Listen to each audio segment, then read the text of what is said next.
दोस्तों नमस्कार, SV electric and technical में आपका स्वागत है। आज हम लोग सीखेंगे स्पिन मोटर के साथ wash motor connection, wash timer के साथ वाश मोटर का कनेक्शन, स्पीड टाइमर के साथ स्पिन मोटर का कनेक्शन। इसके साथ साथ ये हमारा डोर स्विच है, ये बेल है, बजर जिसको कहते हैं, और इसके भी कनेक्शन समझेंगे। चलिए हम बारी बारी से शुरू करते हैं। एक एक चीज़ समझने का प्रयास करिएगा और हम आपको समझाने का प्रयास करेंगे। अगर आपके कुछ भी समझ में आए तो आप एक लाइक कर दीजिएगा, जिससे हम लोगों को मनोबल मिलता है। चलिए शुरू करते हैं वीडियो कुछ इस तरीके से। सर्वप्रथम हम न्यूट्रल के हिस्सों को जोड़ देंगे, न्यूट्रल के सभी भागों को जोड़ देंगे। ये वाश टाइमर हमारा जो है 6 तार वाला है, डबल नाभि वाला है, ये आप देख पा रहे हैं 6 तार और डबल नाभि वाला है। और इसमें न्यूट्रल की ज़रूरत होती है। वॉशिंग मशीन में एक ये टाइमर ऐसा है जिसमें न्यूट्रल की ज़रूरत होती है और किसी टाइमर में न्यूट्रल की ज़रूरत नहीं होती। चलिए हम शुरू करते हैं। सर्वप्रथम ये हमारी लीड है जो हम बाहर से कनेक्शन देंगे। लीड के न्यूट्रल को अलग कर देते हैं, ये न्यूट्रल ले आए हम। और इसके साथ साथ हम किस किस को न्यूट्रल जोड़ेंगे। अब हम वाश मोटर के स्पिन वाश टाइमर के पास आ जाते हैं। ये इसमें दो तार इसके जो है आप देख रहे हैं, 6 तार हैं इसमें, और इसमें जो है 2 तार ये निकले हुए हैं। मोटर के बगल से एक में थिम्बल लगा हुआ है, ये तो दोस्तों बजर में चला जाएगा, यानी ये बजर को न्यूट्रल मिल गया। ये दोनों एक ही चीज़ हैं। अब एक न्यूट्रल हमारा ये बचता है जो हमारे वाश मोटर के यानी मेन लीड से कनेक्शन होगा जा करके। तो दोस्तों यहीं रखा हुआ है। और चलिए हम एक तार को जोड़ लेते हैं इस तरीके से। ये हम ले आए न्यूट्रल, आपका कहाँ से ले आए, वाश टाइमर से ले आए। एक न्यूट्रल ये जोड़ दिए यहाँ पे, ये न्यूट्रल जुड़ गया है। काला वाला न्यूट्रल है, सफ़ेद न्यूट्रल वहाँ से आया है, ये जुड़ गया। दोस्तों आप समझ रहे हैं। इसके साथ साथ हमें मोटर में भी न्यूट्रल देना होता है। जैसा कि आप जानते हैं इलेक्ट्रिक उपकरण कोई भी चलाने के लिए मोटर मतलब उसमें न्यूट्रल फेस की ज़रूरत होती है, तो न्यूट्रल देते हैं। ये वाश मीटर है, वाश मोटर में हमने कॉमन पता करना होता है। वैसे कॉमन हमने पता कर लिया। कॉमन अगर आप पता करना चाहते हैं तो आप वीडियो देख सकते हैं, पहले बनाते हैं। ये न्यूट्रल ही कॉमन है और इसको लेंगे कहाँ ले आएंगे हम, इस वाले जो केबल का मेन न्यूट्रल था इसमें जोड़ देंगे। कुछ इस तरीके से जोड़ रहे हैं। उसके बाद अब इस स्पिन टाइमर का स्पिन मोटर का भी न्यूट्रल लेंगे। इसमें भी कॉमन पता कर लिया है, इसका भी कॉमन पता करना मैंने बता दिया है। वैसे कंपनी से जहाँ से भी आप खरीदते हैं जिस तार में गांठ बंधी हो वही कॉमन होता है, और अगर पुराना है पहले से गांठ है उसमें कोई निशान नहीं लगा हुआ तो आपको पता करना पड़ेगा। चलिए इसको भी हम न्यूट्रल के साथ जोड़ देते हैं। कुछ इस तरीके से जोड़ दिया। अब बताएं, अब कहीं न्यूट्रल की ज़रूरत है? न्यूट्रल की अब कहीं ज़रूरत नहीं है। हमारे ये मतलब बजर में चला गया, टाइमर में भी चला गया और मोटर में भी चलाया। इसमें चलाया क्या तार हो गए, एक तार आपका मेन हो गया और एक आपका मोटर का हो गया, एक मोटर 2 और एक ये 3 एक 4 तार हो गए आपके। ये इसमें अब हम टेप लगा देते हैं, यानी न्यूट्रल का हमारा काम खत्म हो जाता है। इसको टेप लगा देते हैं इसलिए कि आप कंफ्यूज ना हो कहीं पे। तो इसको मैंने टेप लगा दिया, यानी न्यूट्रल का काम खत्म हो गया। हमको न्यूट्रल कहीं नहीं देना है। इस तरीके से हम इसको पूरा कर दिए। अब चलते हैं फेस की बारी आती है। फेस में क्या करेंगे दोस्तों, अभी आप सबसे पहले हम चले जाते हैं स्पिन टाइमर की तरफ। स्पिन टाइमर के 2 तार, ये स्पिन टाइमर इसके 2 तार हम ले आते हैं। एक से इन कराना है, एक से आउट होगी, तो ये भी यहाँ ले आए। तो इन किस में दे देंगे, चलिए हम इसमें इन दे देंगे और इससे आउट करा लेंगे। इससे आउट करा करके अब हमारे सेफ्टी पिन के 2 तार आते हैं, सेफ्टी स्विच के 2 तार आते हैं। ये सेफ्टी स्विच के 2 तार हैं, यानी जिसे डोर स्विच कहते हैं। डोर के पास ये स्विच लगा होता है दोस्तों। अगर इन दोनों में से कोई एक स्विच खराब होगा तो स्पिन मोटर आपका नहीं चलेगा। अब आप समझ गए, यहाँ पे 4 तार हो गए इसके, ये 4 तार हो गए। तो एक स्पिन टाइमर का, एक इस सेफ्टी स्विच का यानी डोर स्विच का तार ले लिया, दोनों स्विचों को आपस में जोड़ दिया। अब इसको क्या करेंगे, यहीं पे टेप कर देते हैं, जिससे इसका भी काम खत्म हो जाता है। यानी एक से लाइन आएगी दोस्तों। चाहे तो यहाँ जोड़ सकते थे, लेकिन ऐसा वाश मोटर यानी वॉशिंग मशीन में बना के कंपनी नहीं देती है। नीचे तो इसी तरीके से इसमें सारे तार को झुंड लग जाता है। अब बचता है हमारा एक तार। एक तार कहाँ जाएगा, एक तार आपका जो है, अब बात आती है, अब ये दोनों तार बचते हैं, ये दोनों तार बचे।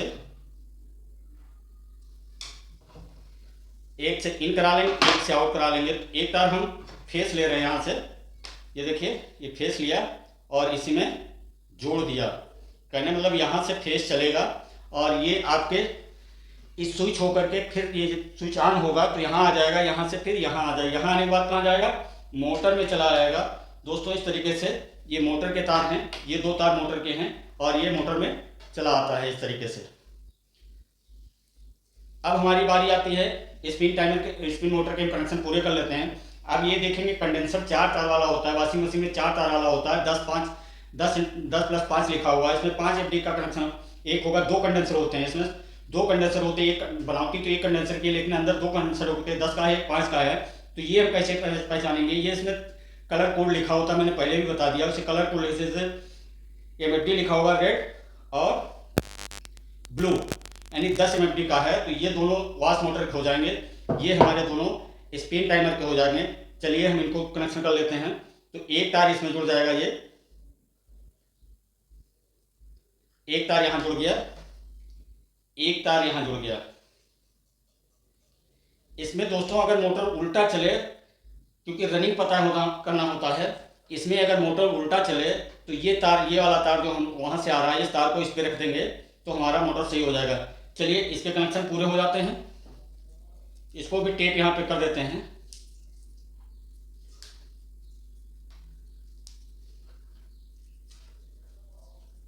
स्पिन टाइमर और स्पिन मोटर के कनेक्शन पूरे हो गए, टेप कर देंगे। इस तरीके से आप देखेंगे धीरे धीरे तारों का झुंड बन जाता है। अब चलते हैं वॉश टाइमर की तरफ। वॉश टाइमर में देखेंगे हमारे तार बच रहे हैं, अभी एक और बन रहा है थिम्बल वाला एक और बच रहा है, ये यहीं चला जाएगा। थिम्बल बना हुआ है, 6 तारों में से 2 तार तो आपके इसमें आएंगे, जिनमें थिम्बल लगा हो दोस्तों वो आपके बजट के हो जाते हैं। अब बचते हैं हमारे पास क्या तार हैं, 3 तार बच रहे हैं। एक न्यूट्रल का चला गया। 3 तार में दोस्तों ये इसमें कलर कोड होता है, ये इसमें काला आपका फेस है, उसे डिटेल से मैंने चेक करके बता दिया है, पहले भी बता चुके हैं। तो इस तरीके से आप समझ सकते हैं। और ये फेस को हम यहाँ ले आ रहे हैं, एक तार ले आ रहे हैं, आप समझने का प्रयास करिएगा, इसलिए मैं एक तार ये फेस का ले आ रहे हैं। टाइमर में हमने चेक करना उससे बता दिया है। अब ये फेस कहाँ ले आएंगे, और हमारा ये जो है केबल का फेस था, ये देखिए ये यहाँ केबल वाला फेस है, ये केबल वाला फेस है, और यहाँ हमने जोड़ दिया। दोस्तों अब यहाँ पे क्या है, ये फेस का काम खत्म हो गया। अब हमारे बचते हैं वॉश टाइमर के तार। दोस्तों वॉश टाइमर के तार कैसे, अब हमारे 2 तार यहाँ बच रहे हैं, आपके 2 तार आपके बच रहे हैं वॉश टाइमर के। तो 2 तारों में से ये दोनों तार मोटर में जाएंगे, एक से उल्टा चलेगी, एक से सीधा चलेगी। ये दोस्तों मोटर का कमाल नहीं होता है, ये उल्टा सीधा चलाना इस टाइमर का कमाल होता है। चलिए हम इनको कर लेते हैं। यहाँ से मैंने डाला ये 2 तार और यहाँ आ गए। इस तरीके से एक एक तार आप समझने का प्रयास करेंगे तो आप समझ जाएंगे। और उसके बाद ये देखिए यहाँ आ गए। अब ये दोनों तार कहाँ चले जाएंगे, ये आप देखेंगे यहाँ पे वॉश मोटर है, ये आप देख रहे हैं वॉश मोटर के दोनों तारों पे एक तार इस पे लग जाएगा, एक उस पे लग जाएगा। तो इस तरीके से छील लेते हैं दोस्तों। ये देखिए एक इस पे जो लग गया, वॉश मोटर में लग रहा है दोस्तों, इस प्रकार से एक इसमें एक इसमें, यानी वॉश मोटर के 2 तार हैं, स्पिन मोटर के 2 तार आए। अब यहाँ हो गए 4 तार आपस में जुड़ गए एक दूसरे से। अब क्या है, अब हमारा बचता है कंडेंसर के कनेक्शन करना। जैसा कि आप इसमें जान गए ये ज़्यादा पावर का लगता है, 10 MFD का कंडेंसर, और इसमें लिखा हुआ है तो 10 एक तार हम इस पे जोड़ देंगे। ये मोटर के एक मोटर का है, वॉश टाइमर से आया, एक इसमें जोड़ देंगे, 3 तार हो गए। और इसको भी टेप कर देंगे हम। दोस्तों अभी हमारे साथ बने रहिएगा, अभी चला के हम भी दिखाएंगे, चेक करेंगे। और ये यहाँ पे बन गया। अब देखिए एक तार ये बचा कंडेंसर का, और एक ये मोटर का दूसरा तार, दोनों में एक दूसरे से जोड़ देंगे। फेस दोनों में से फेस जो है एक बार इस पे आएगा, एक बार इस पे आएगा, ये टाइमर के थ्रू आएगा। टाइमर अगर इस तरीके खराब होगा, एक या मोटर एक तरफ चल रही होगी तो यानी एक फेस पे नहीं दे रहा है, टाइमर खराब है, इस तरीके से होता है। अब देख लिए दोस्तों यहाँ पे तार का झुंड बन गया, मैंने एक एक तार आपको समझा दिया, समझ गए होंगे। अब हम बारी आती है मोटर को चलाने की। दोस्तों जैसा कि आपको हमने बताया, ये केबल का तार मैंने मान रखा है और इसी को हम चालू कर देते हैं। और ये देखेंगे यहाँ फेस आ रहा है, तो फेस वाले को फेस की तरफ लगा देंगे, ये मैंने लगा दिया, और ये न्यूट्रल लगा दिया। दोस्तों अब हम ये जो है पहले चालू कर रहे हैं वॉश टाइमर को, और इसको घुमाते हैं। ये देखिए वॉश टाइमर चलने लगा। अब देखिए एक बार उल्टा चला, एक बार सीधा चला, इस तरीके चल रहा। अब जब ये टाइम पूरा हो जाएगा दोस्तों, आप देख पा रहे हैं ये टाइम पूरा हो जाएगा, तो हमारा ये और ऑन करने के लिए स्पिन मोटर ऑन करेंगे यहाँ से देखिए, और ये हमारा मोटर चालू हो जाएगा। लेकिन कब चलेगा ये, जब हम डोर को बंद करेंगे। दोस्तों ये हमारा डोर स्विच है और इसको हम बंद करेंगे तभी चालू होगा। ये डोर स्विच है, ये यहाँ से नीचे से उठ जाता है कुछ इस तरीके से, और ये देखना कि उठ जाएगा वहाँ पे, और ये देखिए मोटर चलने लगा। ये एक ही तरफ मोटर चलता है क्योंकि ये सुखाने का काम करता है, डायर काम करता है। जो ही हम ढक्कन को ऊपर उठाएंगे तो ये हमारी ये नीचे चली जाएगी। तो देखिए बंद हो गया, और ये ढक्कन को फिर बंद किए और ये टच किए। यहाँ पेचकस से ध्यान दीजिएगा, ये पत्ती जो है आपस में टच हो जाती है। इस तरीके से हमारा मोटर चलने लगता है।